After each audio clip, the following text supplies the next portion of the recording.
नमस्कार मित्रांनो, cinematic Maharashtra YouTube चॅनलमध्ये आपलं स्वागत आहे. मित्रांनो, आज आपण जाणार आहोत कात्रजमधल्या एक वेगळ्या प्लेसवरती, जे की आपल्याला इन डिटेलमध्ये माहीत नाही आहे. आता मी आहे माझ्या सोसायटीमध्ये. इथून मी जाणार आहे, मित्राला पिकअप करून आपण जाणार आहोत कात्रजच्या मेन चौकामध्ये, जिथं की माझ्या मामाचा मुलगा येणार आहे. तो आपल्याला तिथं घेऊन जाणार आहे.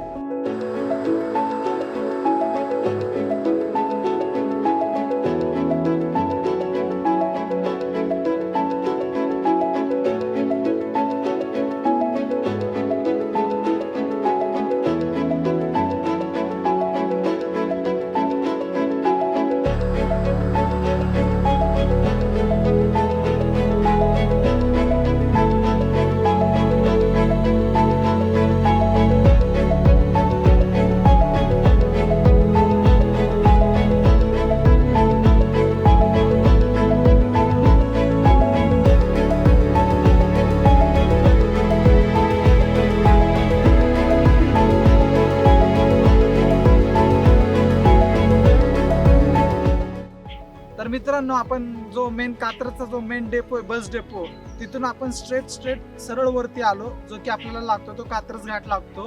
तिथून आपण वरती आलो की आपल्याला सेकंड पेट्रोल पंप लागतो, जो म्हणजे घाटातला.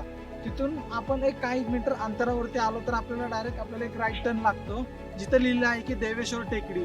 तिथून स्ट्रेट आले की काही सोसायटी लागेल तुम्हाला. त्या सोसायटीला देखील तेच नाव आहे.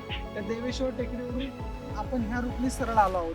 आणि इकडे आल्यानंतर तुम्ही माझ्या राईट साईडला बघत असाल तर या फुल जंगलामध्ये एक तळ दिसत आहे.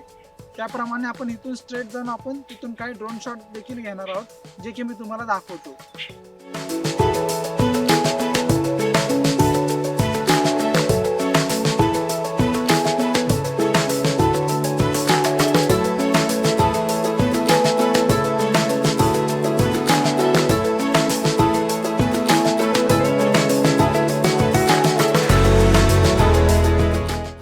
तर मित्रांनो, आता हडपसरवरून आपण कात्रजमध्ये आलेलो आहोत. कात्रजच्या मेन चौकामधून माझा भाऊ कौस्तुभ, त्याला आपण पिकअप करून ह्या रूटला आलो.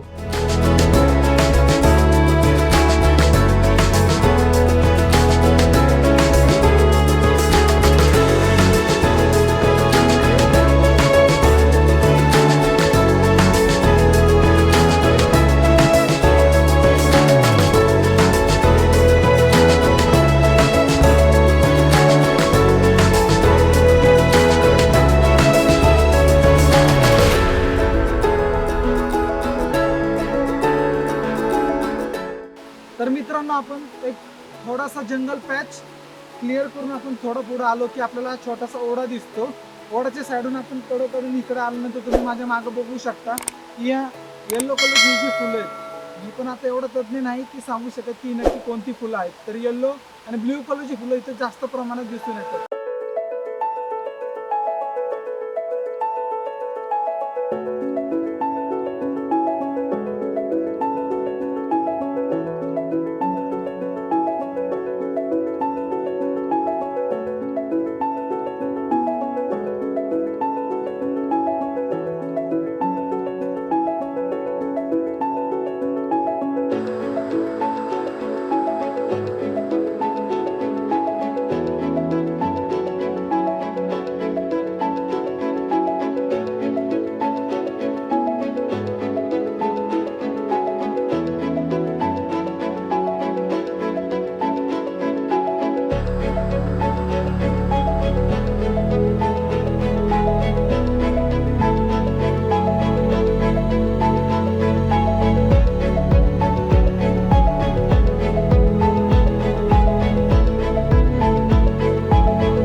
इथं देवेश्वर टेकडीवरती जर येता नाही आलं तर तुम्ही घाटामध्ये जे रहिवासी आहेत म्हणजे इथले जे काही स्थानिक लोक आहेत त्यांना तुम्ही विचारलं देवेश्वर टेकडीचा रूट काय आहे तेही तुम्हाला सांगतील. आणि त्याचप्रमाणे इथं सोसायटी देखील आहे देवेश्वर नावाची, तर तिथूनच आपल्या साईडून जो रोड येतो तो डायरेक्ट ह्या लेकपाशी येतो. दिवसभराच्या घाई गडबडीत जर तुम्हाला जर एक रिलॅक्सेशन हवं असेल तर मी स्वतःहून सांगतो की तुम्ही जरूर ह्या जागेला व्हिजिट करा. तर मित्रांनो, तुम्ही बघितलं असेल आपला ठोसेघरचा व्हिडिओ, मी तर आय बटनमध्ये तो व्हिडिओ देतो, तो तुम्ही जरूर बघून घ्या. तर आपण तिथून थोडं पुढे गेलं की चाळकेवाडी विंड फार्म लागतो, तुम्हाला माहीतच असेल. तिथं आम्ही ड्रोन शॉट घेताना आम्हाला ते काय जंगलामध्ये गाव दिसलं आहे की 7 ते 8 घरांचं मिळून एक गाव आहे. तिथं लोक मोजकी म्हणजे एक 27 ते 28 लोक तिथं राहतात. तिथल्या स्थानिकांशी आपल्याला बोलून त्या गावाचं नाव कळलेलं आहे. जंगलामधलं ते गाव आहे. तर आपला तो व्हिडिओ लवकरात लवकर आपल्या चॅनलवरती येतोय. तर भेटूया आपण पुढच्या व्हिडिओमध्ये.